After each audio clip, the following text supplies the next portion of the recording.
Thank you for joining us on the Therapist's Invitation, or I guess welcome, I should say. I should switch it up to like, hey, how you doing? Welcome. Thanks for joining us. To the Therapist's Invitation. Welcome to our living room, our store. Well, it's not really a living room, but you know. Come take a seat on the couch. Yeah. I'm Trevor Sharon. Mark Mayfield. And today we wanted to talk a little bit about our responses to people's news.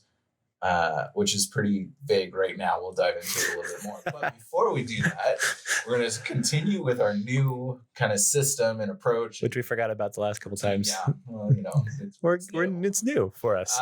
And talk about something good. I said I was going to start, but I'm actually going to have you start. Oh, thanks. Throw me under the bus. Yep. Appreciate it. So I'm not sure if I've talked about this on Candid Conversations or this show, but you know, we almost lost my dad this last year to a botched cancer surgery and a bunch of other things. And so I was actually able to go up this Saturday and play golf with him. Oh, nice. So I never thought I'd do that again. And he's actually doing really well. And so just, you know, walking, we didn't walk, we did a cart because he's still not full strength, but just in nature, playing golf, looking at my dad and going, okay, this is a blessing. That's awesome. Didn't think I was going to do this again. So it's a very good thing. Very good thing.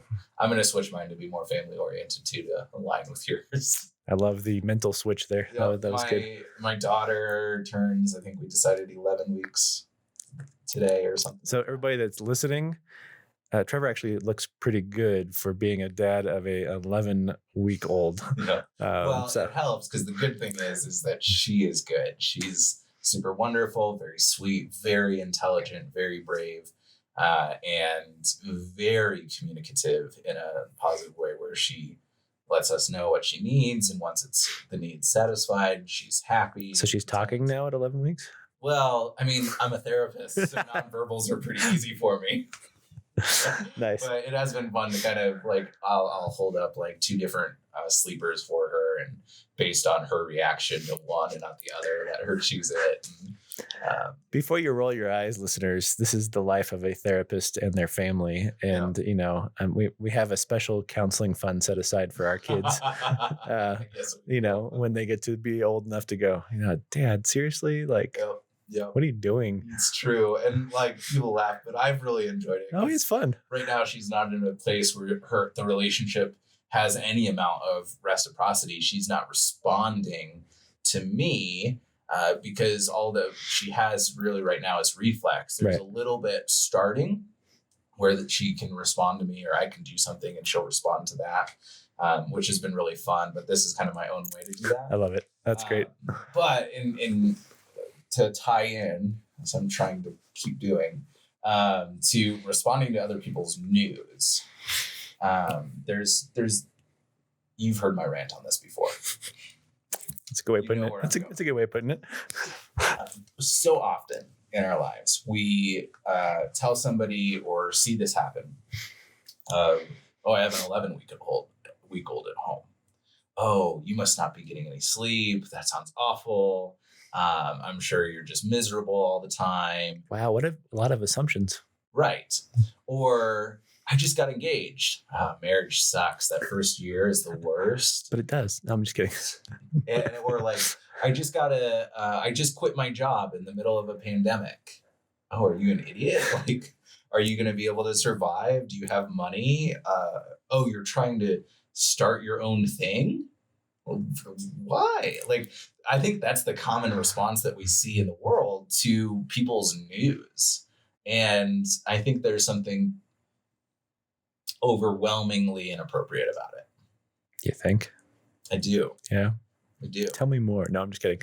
I agree. It's interesting, but it's our, for some reason, my question for you is, why is it our knee-jerk reaction to want to do that? Yeah. Because I think you and I have that, you know, and a lot of us have that awareness going, okay, I have my opinions. I need to bite my tongue and just listen or ask questions. Why do you feel like it's a knee-jerk reaction for many to want to give advice or have an opinion? Yeah.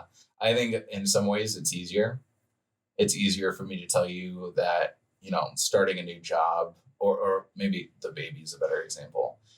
Having a new baby means that you're not going to get any sleep, because then I don't have to interact with much else. I just get to whine Yeah. which a lot of us are pre-wired. We've wired our brains with our neuroplasticity and all of that to be more negative minded. I think some of it also is internal security. If I feel really insecure about my finances or my financial security or my relationship security or my safety in Right. whatever, my knee-jerk reaction is always going to be informed by that. And so if I see something unsafe, I want to throw up every flag that comes up in my mind if it was me. Mm-hmm. And I think, to give the benefit of the doubt to some people, I think some of this comes out of a caring place. If I want to care for you, I want to make sure things are okay with you. It's a pretty interesting way of showing it. But yes, I can see wanting to assume the best of people. Okay, that makes sense. And I think one of the things that I've experienced in my life is I don't tend to share new things with people anymore. And why is that? Because of that very thing, because of their response. Like, I mean, I have chosen this lifestyle. I have chosen to run an organization. I have chosen to be a professor. I've chosen to be an author. I've chosen all these things. And it's something that my wife and I have sat down and prayed through and talked through, and it's our decision. Mm-hmm. And so when something new comes up, I am very hesitant to share with family or with friends. Because of that very response. Like, you're so busy. When do you have time for this? Or like your definition of busy. I have dinner with my family every night at 6:00. I get up in the morning and make breakfast for them. We have weekends, and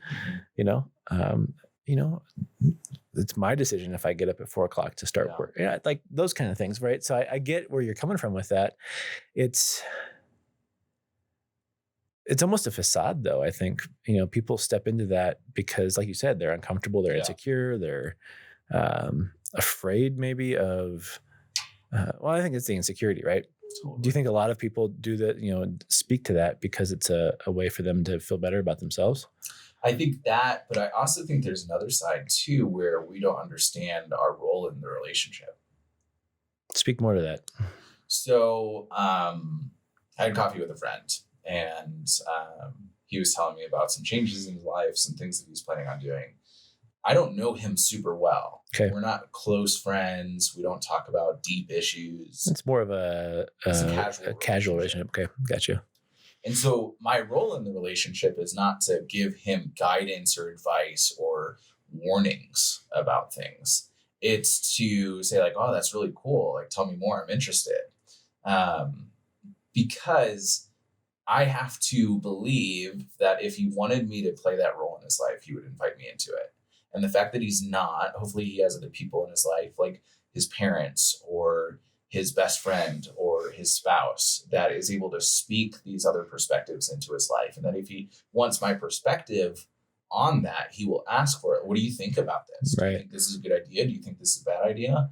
But I think there's this natural tendency in us to maybe think more highly of ourselves in relationships than we ought to. And I think for therapists, it would be really easy for us to say, oh, well, this is my field. Like, I can always dive into somebody else's stuff. What, you always have an opinion? Yeah, exactly.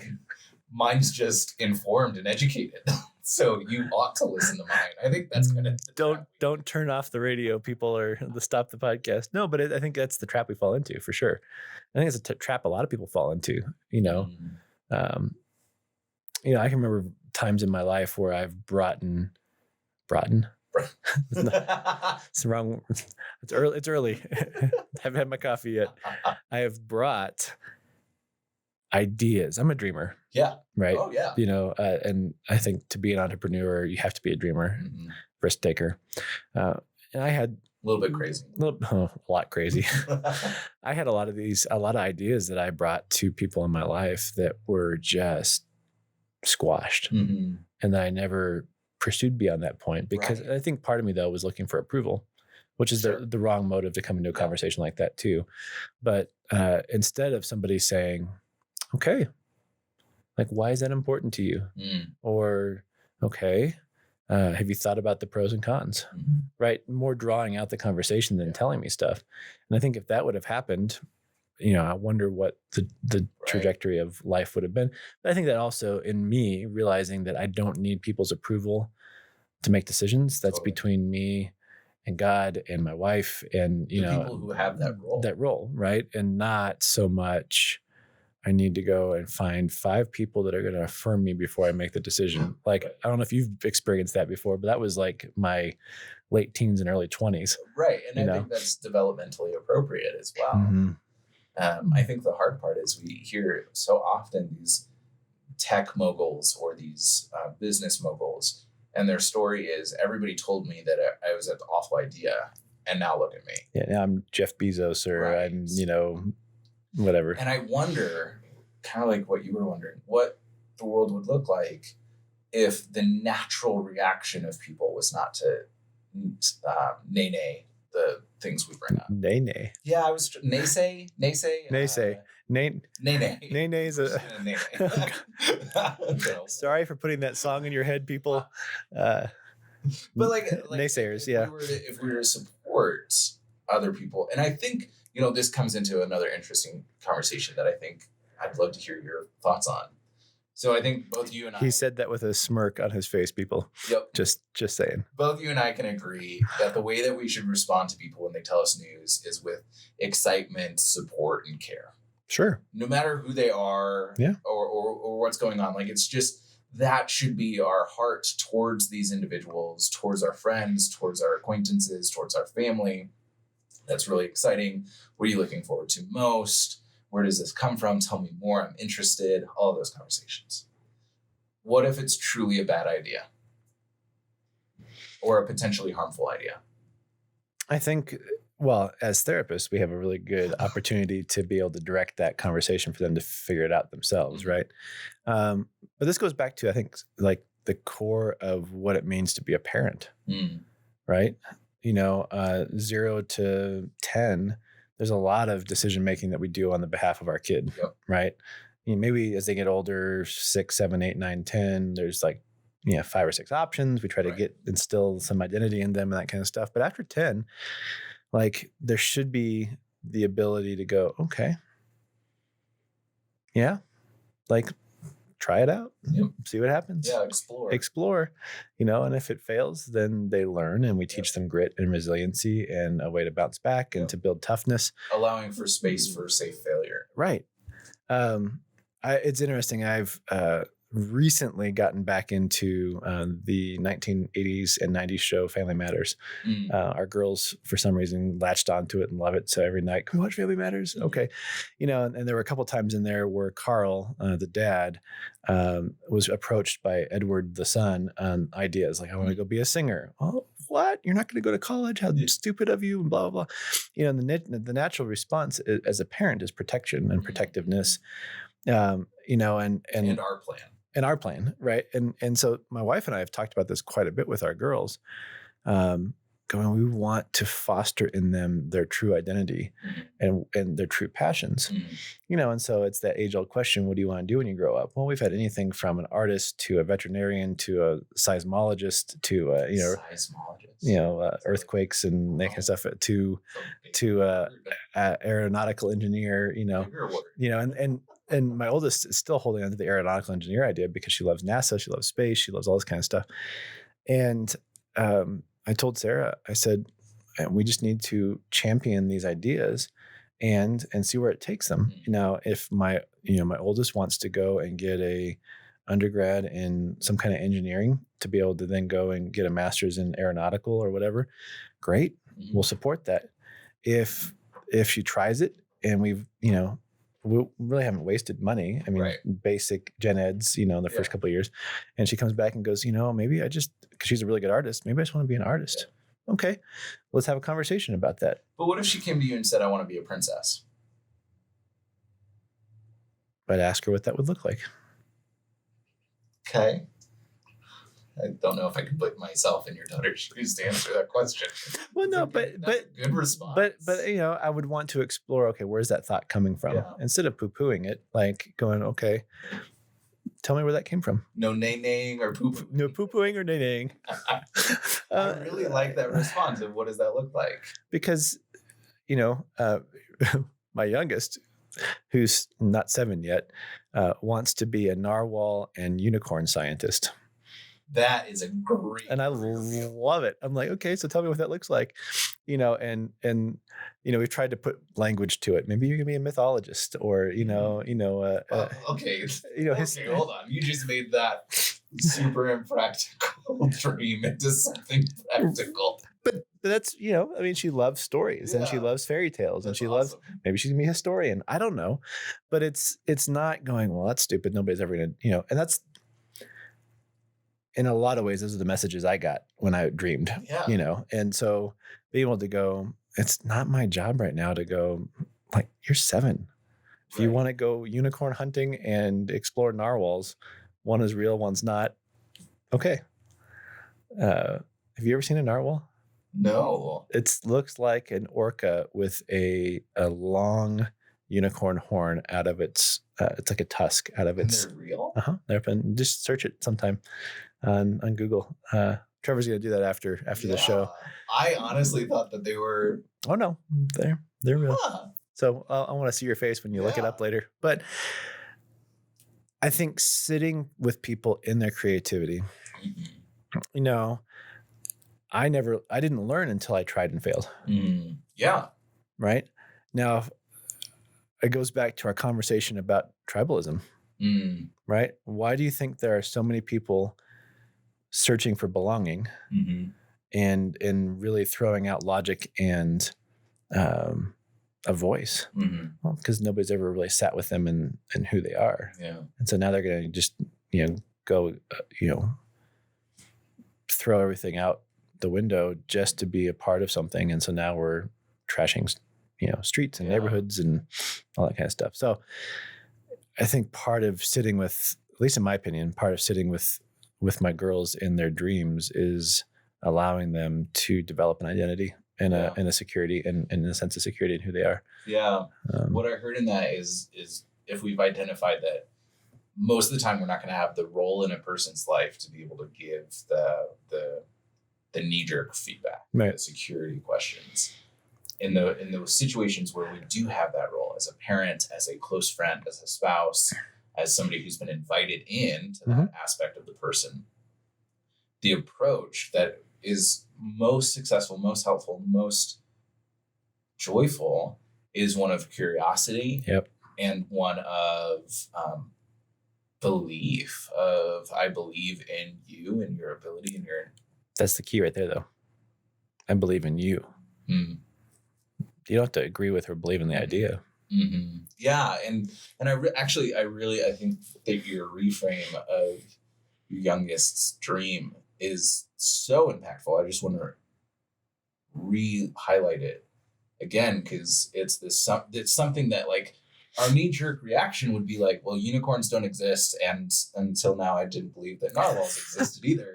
So you can't do that. Like, that's not your job. Figure something else out. You're never going to be able to make money, blah, blah, blah. Like, all those things that I think a lot of us would have a reaction to if, like, a grown adult came to us and said that. But what would it look like to turn that around, and instead of saying, like, that's stupid, to say, like, what does that look like? And then, maybe as an adult, they might have the ability to say, like, oh, well, I'm a mythologist and I study creatures from ancient cultures and their origins and how they have an impact on life. And I'm writing a couple books that I'm publishing through blah, blah, blah. It was all of a sudden we're like,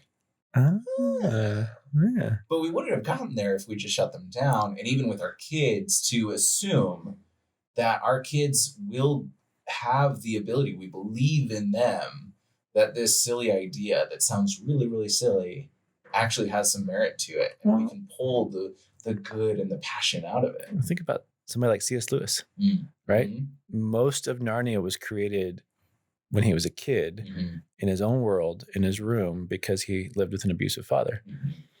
Somebody told him that was dumb or stupid. Like, we wouldn't have, probably, in my opinion, one of the two of the greatest, works in modern history with, the Chronicles of Narnia, and then Tolkien in the same way. Like, if somebody told him his, orcs, seriously, like, there's a grown adult. There's no such thing as orgs or elves or, and again, we wouldn't have had some of the greatest literary content, and then guys like Sanderson Mhm. possibly inspired because of that, and some other, and so it's like, I think it makes me slow down and think about our role in those people's lives that we do have a say in. Yeah. And am I using it or abusing it? Using it or abusing it. I love that. I want to touch on one last thing before we wind down. And that's the person who feels like they keep getting shut down. Hmm. What do we do in that situation where, like for you, I mean, I think this probably touches on your history too, of going to people and dreaming. Right. And having them respond to maybe the logistics of the dream rather than the passion of the dream. Right. Yeah, I think it's a big deal. Well, I'll turn that question back on you too. I think what has worked in your life, and I think as you've explored that construct. Mine's a little brutal, so okay. Well, first of all, I'd ask the person what is their purpose in talking to somebody about it. Is it to seek out identity? Mm-hmm. Is it to get affirmation? Mm-hmm. And if that's the case, those are the wrong reasons. You're always going to be disappointed. Then maybe you're going to the wrong people. Mm-hmm. Maybe you're thinking that people that have that ability to be that individual in your life are not, and so I think it's a misrepresentation of relationship too. Yeah, absolutely. Yeah. That ties into my thing is like, choose the people. Like, you have so much choice. I think we did an episode where we talked about this. Like, you don't have to be friends with anyone, period. Right. You don't have to approach anyone, period, with your dreams. Period, and then more to the statement, whatever. Semicolon. But I think like so often we are not as picky as we ought to be with the individuals that we are inviting into our passions and our dreams. I mean, those are precious things. But that goes back to a lot of what we've done in Candid Conversations over the years of what is relationship? What is boundaries? How do we have conversation? Mm-hmm. Who are safe people? Mm-hmm. And I think as those that are listening, you might be scratching your head going, so where do I go from here? Mm-hmm. Maybe the first person you need to engage with is a paid friend, and find a therapist that you can trust to begin to figure these things out, and have some honest feedback. Yeah. And take inventory of the people around you. Yeah. Because you can probably track down one or two people that are the trusted and the compassionate. I'd hope so, but I think there's some people that don't even have that. Right. And in that case, definitely the paid friend route. But I think, that's the most practical thing you can do if you feel like you've been nay-nayed and poo-pooed. It's going to be some new phrases now. some sound bites there. Yep. To take inventory. And if you are a nay-nayer or poo-pooer, stop it. Stop it. And don't just not to throw off some of the real things that you're experiencing, that knee-jerk reaction, because we've all experienced it, where we want, maybe it is our care for the person that is driving us to have that reaction. Right. But I think that we can care for somebody in such a healthier way if we're willing to engage in the content and the passion and to question in positive ways of what does that look like? What does that mean? Where's this coming from? Tell me more. Why are you passionate about this? Maybe notice the things that you're doing. If they're really animated as they're telling you that, say it. Right. You seem really animated. This is really exciting to you. What's most exciting? Yeah. And if in doubt, here's a phrase for you. Real simple. That's really exciting. What are you looking forward to most? Use that whenever you feel like you're going to respond with a knee jerk, just respond with that. Bite your tongue first and then say that. Yep. That's good. I like this topic. I think it opens up a lot more conversation and self-awareness. Now for our shameless plugs. Well, I was going to do a shameless plug for what's coming up in November. I was going to do the same thing. Well, I'm glad that we're on the same wavelength here. We even dressed matching a little bit more again. There. Okay. So coming up November 7th is our fourth annual Springs Mental Health Summit. But this year it's going to be virtual. Yep. Which, to be honest, has taken a lot of stress off my plate. So we are going to be doing kind of a live release that day. So it's going to feel like a conference, but it's, I think we're going to do $20. Yep. And you get access to all the content, and then you get access to download it afterwards as well. We're going to have great breakouts.